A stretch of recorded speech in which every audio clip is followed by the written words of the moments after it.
Fala, gente amiga, tudo bom? Eu sou Carlos Lose e este é o Batata Diário, o seu programa de dicas do Diário do Capitão.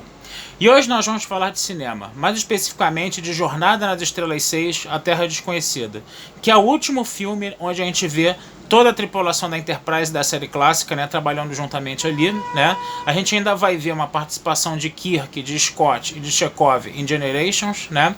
Mas o filme que realmente deu desfecho, né, para a série clássica no cinema e deu desfecho para a série clássica como um todo é A Terra Desconhecida, né?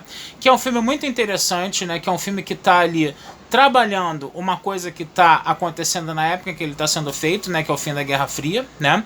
Que seria uma oportunidade de ouro, né, para poder se trabalhar a paz entre os Klingons e a Federação, né?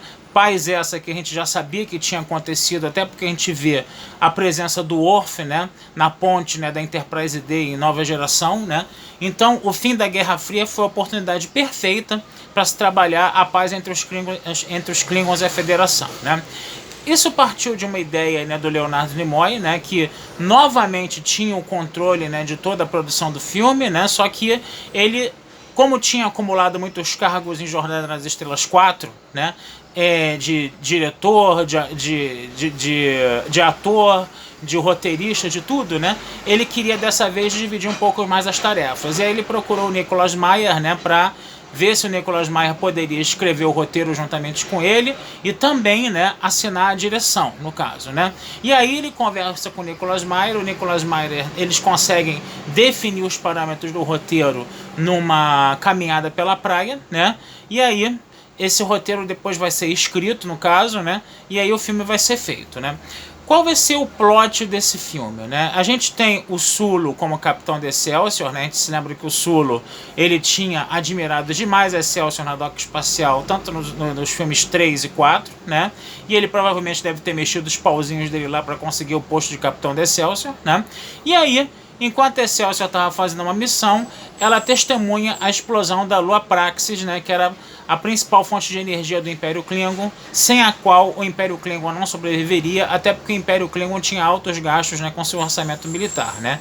Então você está vendo aí claramente que a explosão de Praxis, né, é uma referência à explosão de Chernobyl, né, em 1986, né, e do enfraquecimento, né, do Império Soviético, né, também que já estava acontecendo no enfraquecimento econômico em virtude dos altos gastos que ele tinha com o orçamento militar, até porque o Reagan, né, durante a Guerra Fria, né, depois daqueles tratados lá de distensão da década de 70 entre Estados Unidos e União Soviética, o Reagan retoma a produção de armas nucleares nos Estados Unidos para forçar a União Soviética a produzir armas nucleares também e assim enfraquecer a União Soviética economicamente, né? Isso é uma coisa que não é citada, né, que geralmente não é muito citada, né, mas foi isso que acabou acontecendo, né?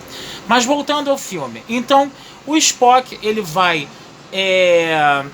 justamente encabeçar essas negociações de paz. Ele vai organizar um encontro entre o chanceler do Alto Conselho Klingon, né, que é o chanceler Gorkon, né, e o pessoal da Federação. E vai sugerir a Enterprise para escoltar o cruzador Klingon, né, que vai levar o chanceler Gorkon para as negociações de paz, né?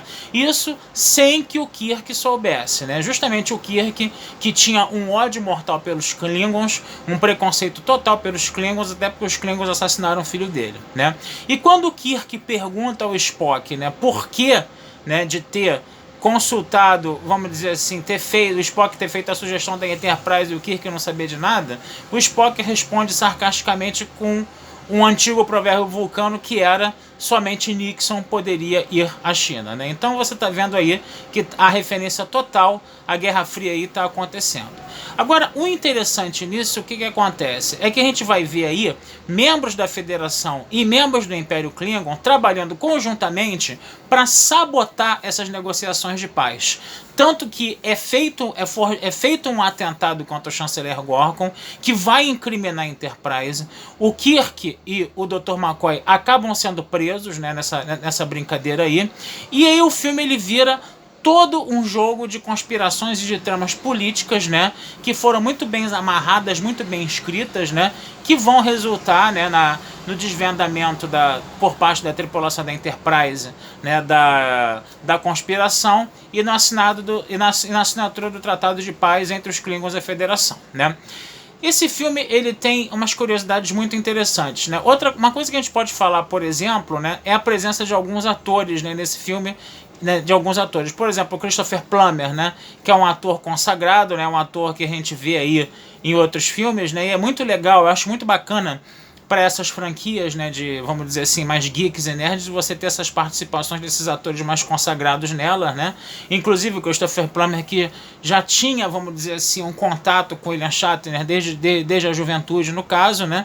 E ele acabou aceitando fazer um Klingon, né? Um Klingon que recitava Shakespeare, né? Nada mais apropriado, né, de você relacionar Shakespeare com o Império Klingon, né? Justamente o Shakespeare, que era um crítico, né, daqueles regimes absolutistas do antigo regime, né? E aí ele fazia obras, né, de teatro sobre esses reis absolutistas, sempre carregados de muito sangue, de muita violência. Então, por isso que essa ligação entre os Klingons e Shakespeare, né, é muito pertinente, né? Os próprios Klingons falavam, né, que vocês da Federação têm que ler o Shakespeare na língua nativa do Shakespeare, que seria Klingon, não seria o inglês no caso, né? Tem essa piada aí também, né? E aí você vê também o Christopher Plummer, a única coisa que ele não aceitou é botar aquela cabeleira Klingon, né? Ele queria ficar mais carequinha, mas ele aceitou usar, né, as cristas, né, dos Klingons, né? Isso daí foi uma coisa muito bacana no filme, né? Outra coisa também interessante é você ver a presença de Michael Dorn, né, como o advogado, né, do Kirk e do Dr. McCoy na cena do julgamento, que na minha modesta opinião foi a melhor sequência do filme disparado. Para mim bate até a cena da batalha de naves finais entre a ave de rapina do Shang com a Enterprise e Excelsior, né? Mas é interessante a gente ver, por exemplo, que o Michael Dorn ele vai trabalhar como advogado de defesa do Kirk e do McCoy, e o Michael Dorn no filme ele seria inclusive, né, o avô, né, do Worf, né, no caso da nova geração, né?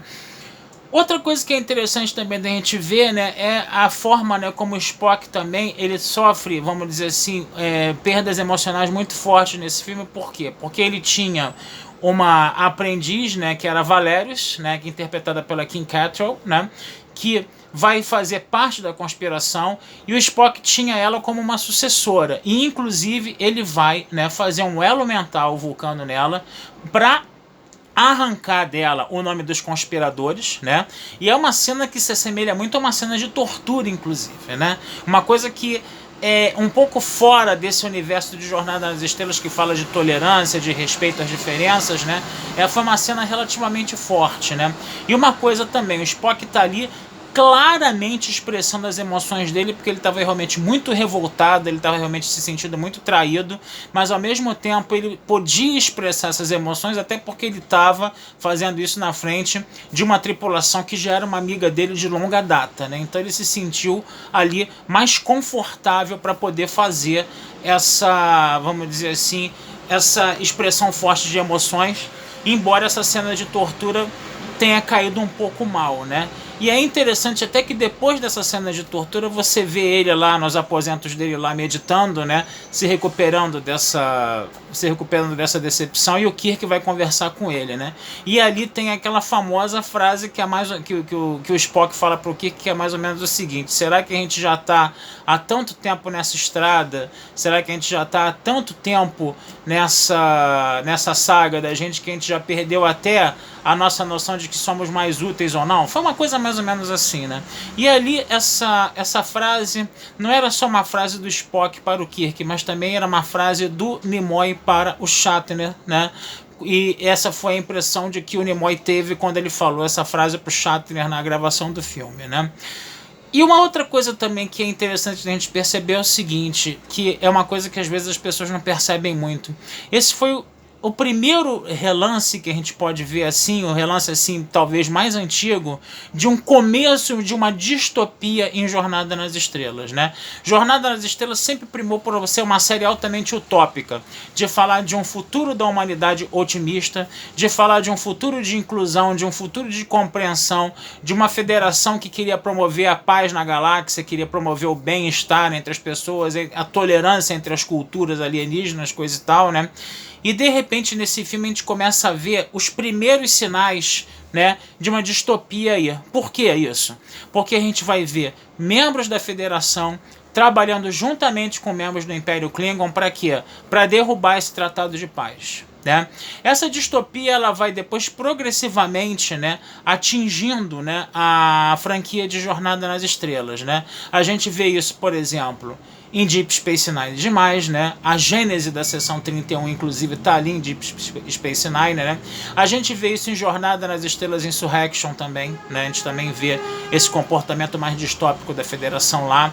A gente vê isso também ali nos filmes do J.J. Abrams, a gente vê isso também em Discovery, né? Essa distopia, pouco a pouco, né, alcançando, né, o universo de Jornada nas Estrelas, e provavelmente a gente vai ver um pouco dessa distopia também na nova série do Picard, né? Pelos que os trailers estão falando, parece que a coisa está indo mais ou menos nesse caminho aí, tá?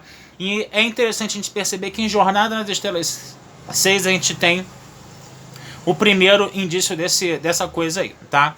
Então, esse é um filme, né, muito interessante, né, um filme muito bom também, né, que, perdão, que fala da saga, né, do fim da saga da série clássica, né, e essa é a minha dica de hoje, né, vou ficando por aqui, desejando vida longa e próspera a todos, né, sempre lembrando que no meu site batataespacial.com.br tem vários artigos sobre Jornada nas Estrelas, inclusive de A Terra Desconhecida, né? E sugiro que vocês deem um pulinho lá para dar uma pesquisada, principalmente na seção Batata Antiquárias, tá? E é isso aí, gente. Um abração. Fui!